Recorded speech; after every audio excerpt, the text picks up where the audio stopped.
behind every strong community is someone willing to build. Hello and welcome to Thriving at Altitude. I'm your host, Dave Donahue.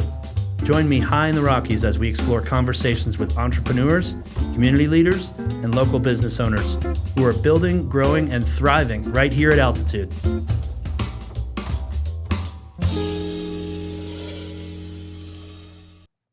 Welcome to Thriving at Altitude. Today we have Sara Allor. Everyone knows her, sees her shining face around town, and she is founder and owner of GlitterShakerBySara. Thanks for being here today, Sara. Nice to have you here. Thank you, Dave. It's really a pleasure to be here. Tell us what brought you to Vail Valley and what's keeping you here in Vail Valley. So I grew up in California, moved to Colorado in '97 because of my mom's job transferring. I was in middle school, grew up going up and down to the mountains constantly and really fell in love with it. I went to CU Boulder, met my husband, and we started skiing and snowboarding together, and we got sick of the drive, honestly. Yeah. Like I-70 is terrible, and it was even worse 20 years ago. So I mean, well, it's worse now than it was 20 years ago, obviously. So it's like we wanted to avoid all of that, and we fell in love with the community. We moved up here, and right after I graduated college, and been so happy, honestly. Like we felt adopted and like enveloped, and it just was. Even though the community is transient, people do move, but the people that stay, I love them, and I'm so happy to be here. Feel very blessed. We have some great locals here. We really do. And that's one of the reasons we started this in the first place, was just to be able to highlight people that are staying here and thriving and doing their own thing. And, you know, we all start out somewhere. You have to start somewhere. Yeah, it's great to have people in the community like you that we see everywhere. We get to see Sara. I originally saw you in some of your former positions as a bartender, and I still see you at Nottingham at all the shows and in the park at the booth and at Vail behind the back and helping people. Tell us a little bit about what you're doing now and what Glitter Shaker, how it started, and what gave you the idea, and some of the things you're doing now.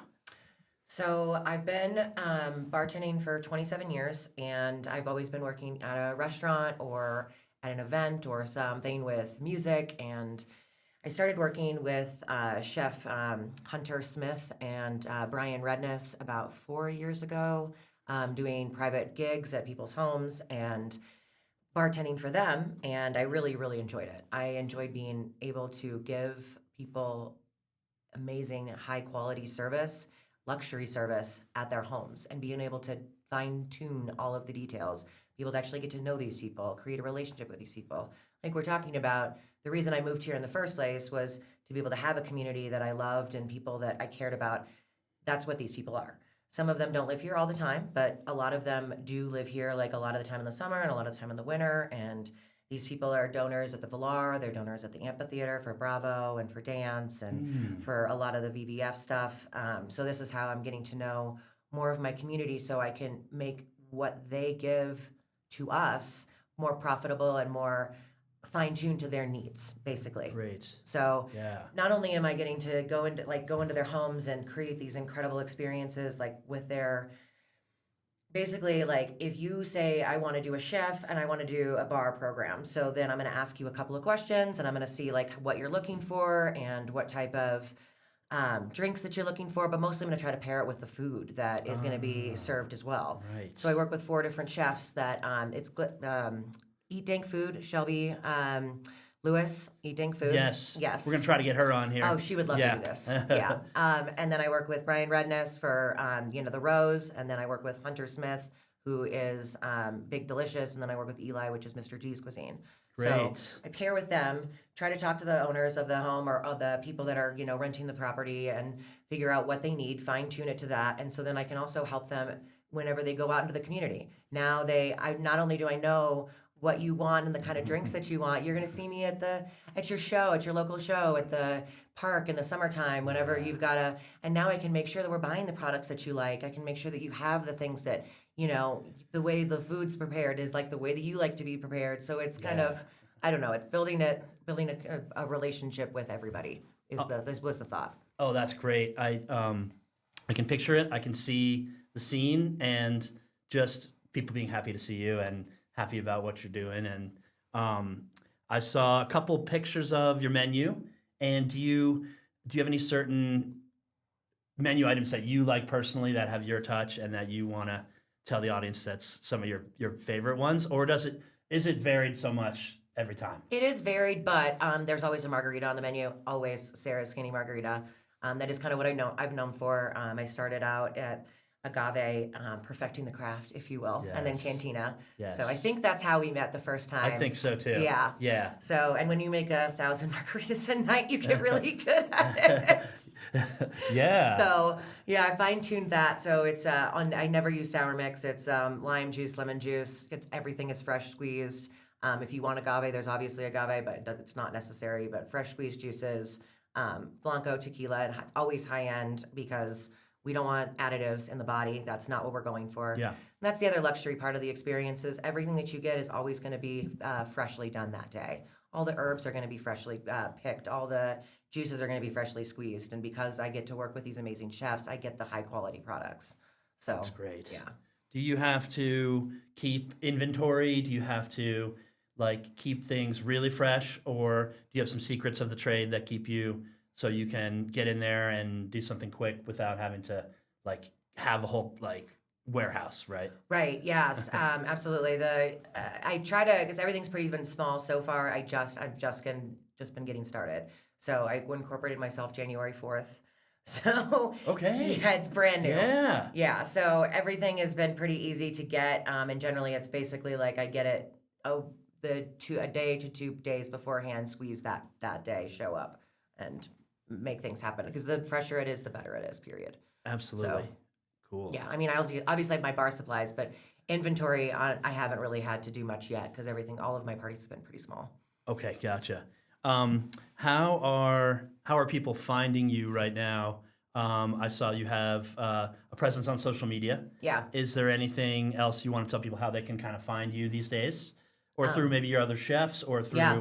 Can they just walk up to Vail and say hi, or what's the best way? Yeah, absolutely. You can walk up to the Vail and say hi to me. I'm in the May Gallery. I work 90% of the shows. And if I'm not in the May Gallery, I'm wandering around talking to people, making sure that everyone's happy and having a good time. Because part of the reason we have the Vail in the first place is to see amazing music. So yes. So I'm there. Social media, GlitterShakerBySara on Facebook and on Instagram. I'm working on a website. That's not quite done yet. I do apologize, but otherwise you can see me at the AMP all summer. I will be working at Gerald Ford Amphitheater managing. That's right. Yes. Yeah. That doesn't start until April. Okay. We do have John Summit on the 22nd and 23rd, or 21st and 22nd at the Ford parking lot I'll be working. I'll be there as well. That should be a really fun show. Yeah. And then we have Opry at the AMP on the 10th and 11th to close us out for the end of the season. So you're staying really busy between all the things at the Ford Amp and the Vail and then your own project. Yes. Do you see yourself doing, in 2 years from now, doing just your own project, or would you keep some of those others? Yeah. I would love to be able to afford to just be able to work for myself, but I don't know if that's necessarily in the cards. But I mean, because I always want to work with the chefs as well. So yes, you can contact any of the chefs and say, hey, I want to use Sarah as a bartender, and that's a great way to get a hold of me as well. But no, I don't know if I'd ever give up music. I think that's really what it is.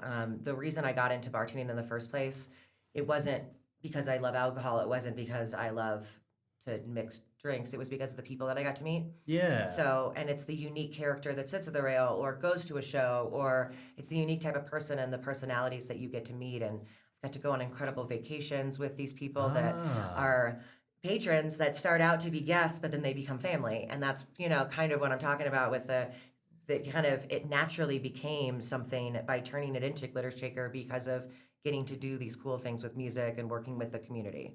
So I love it. Yeah. That's great.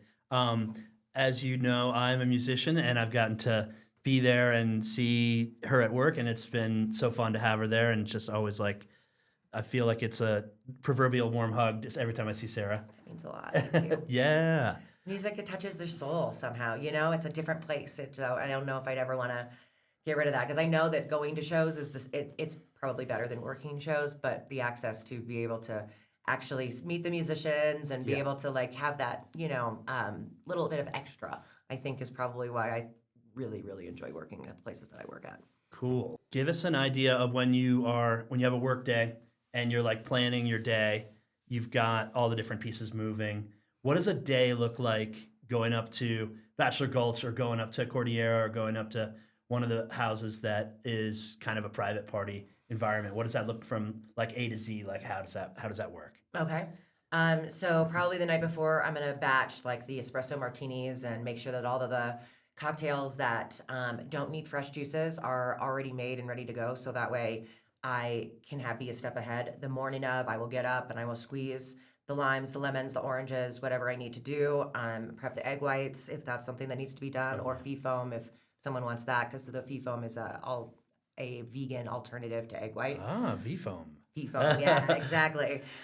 So if people have allergies and stuff like that, that's also a big thing that I like to ask in the very beginning is, do you have any allergies when we're doing the bookings of the projects in the first place?